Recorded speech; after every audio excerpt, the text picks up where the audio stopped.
Hello good morning everyone once again in my video. आज चाहिँ म फेरि बिपी हाइवेमा यात्रा गर्दैछु। आज 2082 साल जेठ महिनाको 9 गते म चाहिँ पुनः बिपी हाइवेको नेपाल थोक भन्ने ठाउँमा आइपुगिसकेको छु।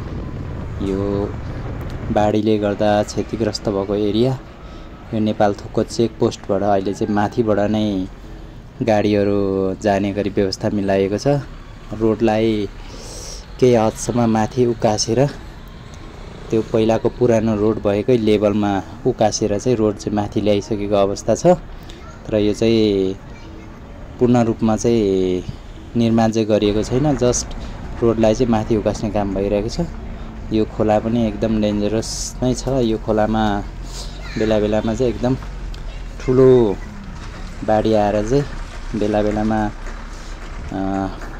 सडक चाहिँ अवरुद्ध हुने गरेको छ। यो बिपी हाइवे, यो खोला हेर्नुहोस्, यस्तो यो हेर्दाखेरि सिम्पल यता देखिन्छ, तर यो पानी परेको अवस्थामा चाहिँ एकदमै ठुलो र डरलाग्दो हुन्छ यो खोला। यस्तो छ, अहिले चाहिँ बगर नै बगर छ, ढुङ्गा माटो मात्रै छ। तर यो पानी आएको बेलामा चाहिँ एकदमै खतरनाक हुन्छ यो रोड चाहिँ, किनभने यहाँको यो टेम्पोरेरी रोड चाहिँ बगाउने छ। अहिले चाहिँ यो हेर्नुहोस्, यो रोड जहाँसुकै नै माथि रोड चाहिँ उकासेर खोलाको लेभलभन्दा अलि माथि पुर्याइएको छ।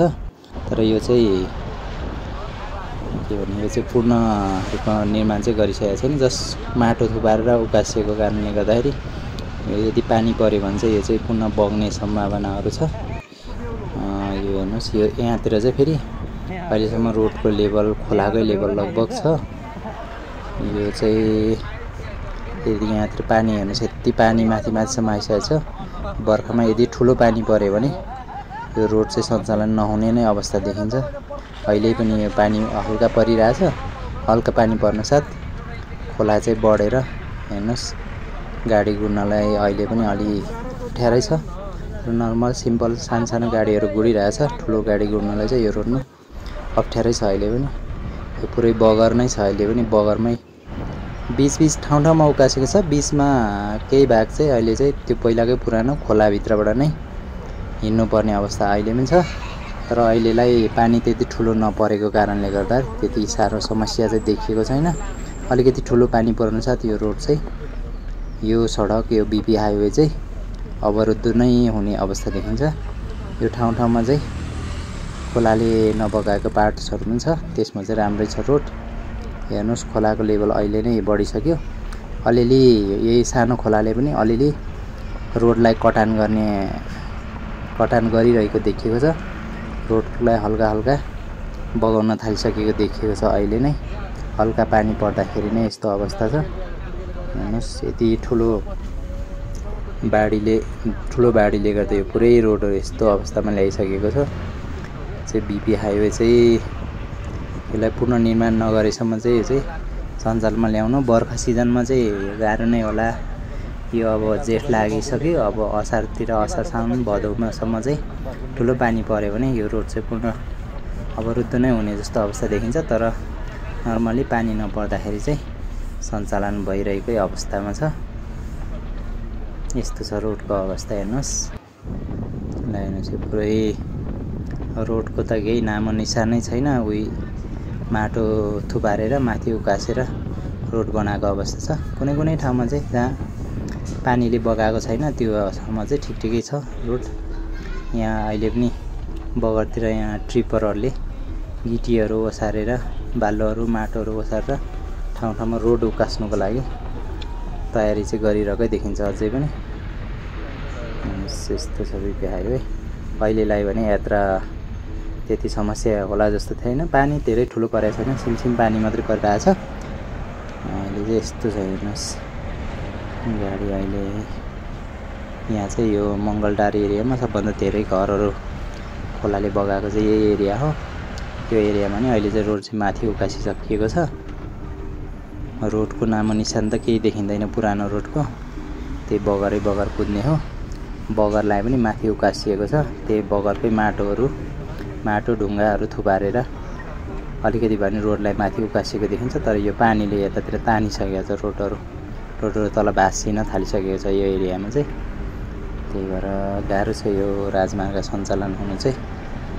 यो पुरै नै नेपालथोकदेखि भकुण्डेको बिचको रोड चाहिँ अति नै नाजुक अवस्थामा छ। ठाउँ ठाउँमा एकदमै पानीले अहिलेदेखि नै काट्न थालिसकेको। यो ठाउँ ठाउँमा पानीले नबगाएको रोडहरू चाहिँ अलिअलि भए पनि राम्रो अवस्थामा चलेको छ। तर यता पनि यदि ठुलो पानी पऱ्यो भने चाहिँ पहिलाको नबगाएको रोडहरू पनि बगाउँछ कि भन्ने जस्तो अवस्था देखिन्छ। अहिले पनि पानी हल्का छिमछिम यता परिरहेछ। पानी छिमछिम पर्दा नै खोलाको लेभल चाहिँ हल्का बढेको जस्तो भइरहेछ। खोला एकदम धमिलो आइरहेको छ। धमिलो पानीले गर्दा खोला कति ठुलो छ भन्ने चाहिँ कति गहिरो छ भन्ने चाहिँ देखिँदैन। तर पानी चाहिँ पुरै माटो धमिलो एकदमै धमिलो पानी छ यो खोलामा। पानीको अवस्था हेर्नुहोस् पुरै धमिलो, केही नदेखिने अवस्था छ। पानीको लेभल चाहिँ अहिले हल्का बढिरहेकै छ। पानी पनि वर्षा पनि भइरहेछ अनि पानीको लेभल पनि हल्का बढिरहेकै अवस्था छ। यो चाहिँ चौकी डाँडा छेउछेउ हामी लगभग आइपुग्न आँटिसक्यो। चौकी डाँडामा चाहिँ अहिलेसम्म अहिले पनि तलैबाट रोड अगाडि बढिरहेछ। यस्तो छ माटो थुपारेर बनाएको रोडहरू। पुरै पहिरोले रोड त माथि छ, पहिरोले चाहिँ यस्तो तल तानेको छ है। ढुङ्गा गिटी बालुवा चाहिँ पुरै निस्केको छ। यो पनि उकासेर माथिल्लै लेभलमा पुर्याउने त होला। तर यो अहिले तत्कालै चाहिँ सम्भव देखिँदैन। अब यो 1-2 वर्षमा चाहिँ पुरानै रोड पहिलाकै पिच रोड नै सञ्चालन हुन्छ कि अब यहाँबाट अगाडि हल्का उकालो बाटो छ। त्यो उकालोमा चाहिँ हिलोमा गाडीहरू चिप्लिने कारणले गर्दा हल्का जामहरू हुनेछ। यो अगाडि जाम भइसकेको छ। यो हल्का अगाडि उकालो छ, उकालोमा गाडीहरू नचढ्ने चिप्लिने हुनाले गर्दाखेरि यो अगाडि चाहिँ जहिले पनि जाम हुने गर्दछ। आज पनि हल्का जाम नै भइरहेछ यो अगाडि। हेर्नुहोस् यस्तो अवस्था छ।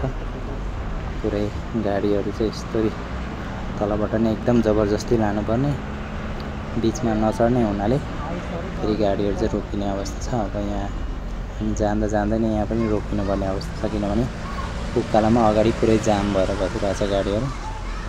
यहाँ रोक्नु पर्यो। यस्तो छ अवस्था। गाडीहरू अगाडि पछाडि पुरै गाडी छ, जाम लागिरहेछ यस्तो उकालोमा।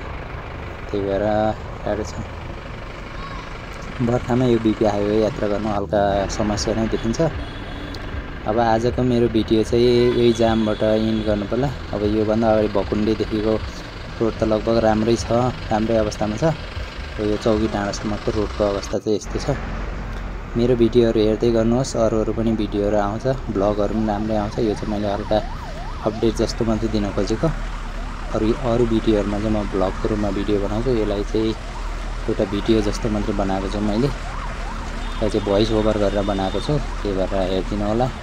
C you in next video है त।